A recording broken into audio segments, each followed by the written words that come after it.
대통령이 되면 형사재판을 멈출 수 있다는 법안이 지금 국회에서 추진되고 있습니다. 그 주인공은 다름 아닌 이재명이지요.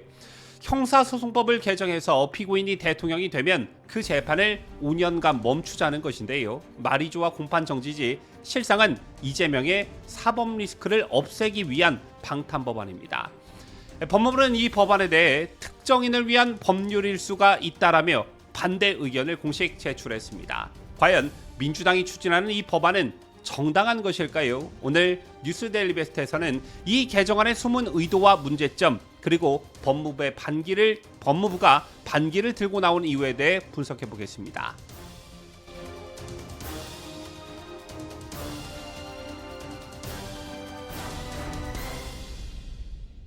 시청자 여러분 안녕하십니까? 뉴스데일리 베스트 민앵커입니다. 오늘 이야기할 주제는 이재명 방탄법이라고 불리는 형사소송법 개정안입니다. 이 법안은 더불어민주당 김용민 의원이 대표 발의했고 핵심 내용은 이렇습니다. 피고인이 대통령에 당선이 되면 임기 동안 진행 중인 형사재판을 중단하자, 형사소송법 제306조에 해당 내용을 신설하자는 것입니다. 민주당은 이를 직무수행 보장이라고 주장하고 있지만 누가 봐도 이재명의 재판을 중단시키기 위한 법안으로 읽힙니다. 현재 이재명은 대장동, 백현동, 법인카드 유용, 쌍방울 대북송금 등 여러 사건으로 재판을 받고 있지요. 이 상황에서 대통령이 당선이 되면 재판이 멈춘다? 그럼 5년 내내 법정에 서지 않고 대통령직만 수행할 수 있게 되는 것입니다. 이 법안은 사실상 형사 피고인에게 면죄부를 주는 셈이고 결국 대통령직을 범죄 피난처로 만들 수 있다는 우려가 나오는 이유입니다. 이 문제의 중심엔 헌법 제84조가 있는데요. 대통령은 내란 또는 외환죄를 제외하고는 재직 중 형사소추를 받지 않는다. 여기서 형사소추에 형사재판도 포함되느냐를 두고 의견이 엇갈립니다. 민주당은 포함된다고 보고 소추의 범위를 재판까지 확대하려 합니다. 하지만 법무부와 다수의 헌법학자들은 소추는 기소까지만 해당되며 재판은 포함되지 않는다는 게 통설적 해석입니다. 대통령도 법정에 서야 할 때는 서야 한다라는 것이 우리 헌법의 정신인 것이지요. 형사재판 중인 사람이 대통령이 되었다고 면죄부를 받는 건 권력 분립의 원칙을 정면으로 거스르는 해석이며 무엇보다 법 앞에 모든 국민은 평등하다라는 헌법상 평등의 원칙과도 충돌하게 되어 있습니다. 법무부는 이 법안이 명백한 위헌 소지가 있다라고 판단했습니다. 첫 번째 이유는 형평성 위반입니다. 대통령 선거 전에 유죄가 확정된 사람은 피선거권이 박탈되는데 대통령 선거 후에 유죄가 확정될 사람은 형사재판이 정지되어 오히려 당선이 보장되는 구조. 이건 동일한 범죄자를 전혀 다르게 취급하는 것으로 헌법상 평등의 원칙을 정면으로 위반한다는 것입니다. 게다가 이 법안은 특정인을 위한 법률로 해석될 수가 있습니다. 법무부는 이 부분도 명확히 언급했는데요. 입법 목적이나 지나치게 특정 개인에게 맞춰져 있다는 점에서 법률 일반성과 보편성 원칙에 어긋난다는 것입니다. 법은 특정인을 위한 도구가 아니라 모든 국민에게 공평하게 적용되어야 하며 이런 시도가 반복된다면 법의 신뢰성과 정당성 자체가 무너질 수 있다는 게 법무부의 우려인 것입니다. 그 다음 두 번째 반대 이유는 이 법안이 대통령직을 범죄의 피난처로 만들 그럴 위험이 있다라는 것입니다. 대통령 취임 전의 범죄는 그 직무와 무관하지요. 하지만 개정안은 그 범죄까지 보호하려 하고 있습니다. 결국 재판 피하려고 대통령 출마하는 길을 열어주는 셈이 되는 것인데 이런 길이 열리게 되면 어떤 일이 벌어질까요?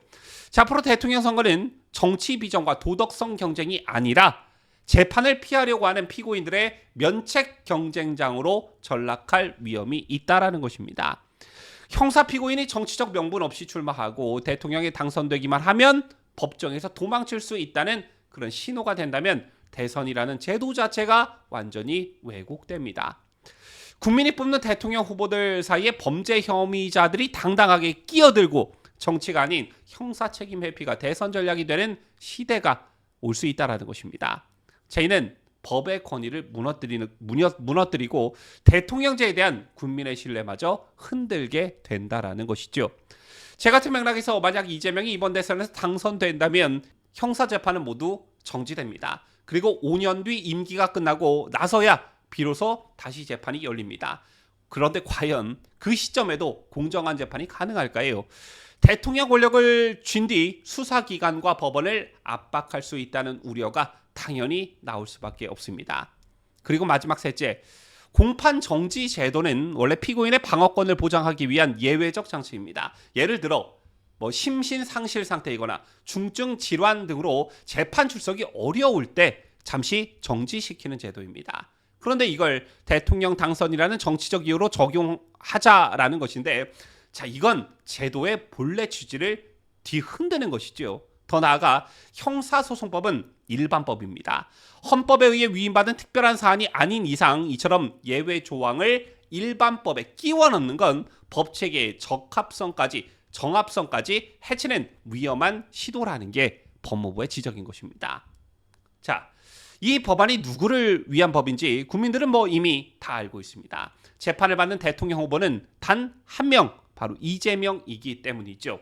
만약 예를 들어 국민의힘이 특정 기업에 혜택을 주는 법안을 냈다면 민주당은 아마 입법농단, 권력형 비리라고 맹비난했을 겁니다. 그런데 자신들의 당대표에게 유리한 법은 아무 문제가 없다는 식입니다. 지금 민주당이 추진하는 이 개정안은 법 위의 권력자를 만들겠다는 시도이자 헌정사에 유례없는 방탄 입법이라는 평가를 받고 있습니다. 민주당은 이 법안 외에도 다양한 방탄 입법을 추진 중에 있습니다. 첫째, 공직선거법 개정안인데요. 허위사실 공표죄에서 행위 요소를 삭제하려 합니다. 결국 이재명이 김문기를 몰랐다고 한 발언을 무죄 처리하려는 것입니다. 둘째, 법원조직법 개정안입니다. 대법관 수를 14명에서 30명으로 확대하려는 시도도 진행 중에 있습니다. 결국 대법원까지는 자신들의 코드로 채우겠다라는 그런 계산이 깔려있다, 이렇게 볼 수 있겠고요. 이 법안과 관련한 일련의 입법 시도는 단순히 이재명 개인을 보호하기 위한 것입니다.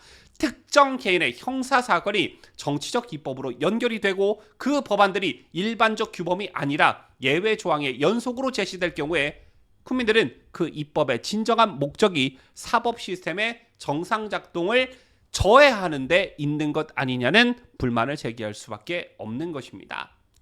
입법권은 개인의 사법적 책임을 덮기 위한 수단이 아니라 공익을 실현하고 법적 안정성을 보장하는 역할을 해야 한다라는 점에서 지금 민주당이 추진하는 방향은 그 헌법적 기능과도 충돌하고 있다는 비판이 제기될 수밖에 없습니다. 법무부는 이렇게 말했습니다. 대통령에게 주어진 헌법상 특권은 최소한도로 해석돼야 하며 권력 분립의 원칙상 재판을 중단하는 조치는 매우 신중해야 한다. 그리고 덧붙였습니다. 자, 이런 법이 필요하다면 헌법 개정을 통해 국민적 합의를 거쳐야 한다.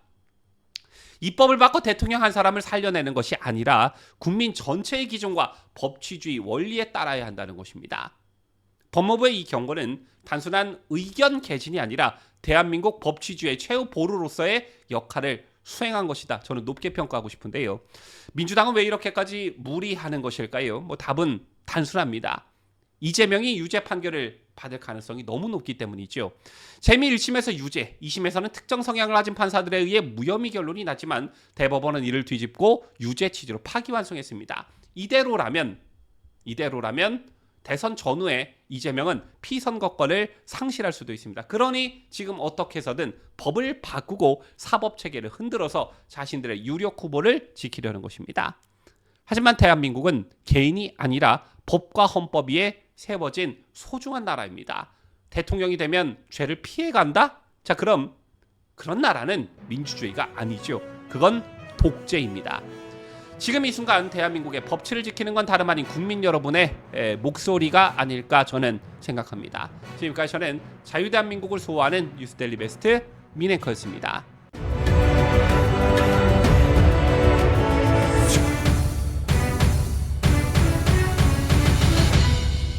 함께해요. 뉴스데일리 베스트.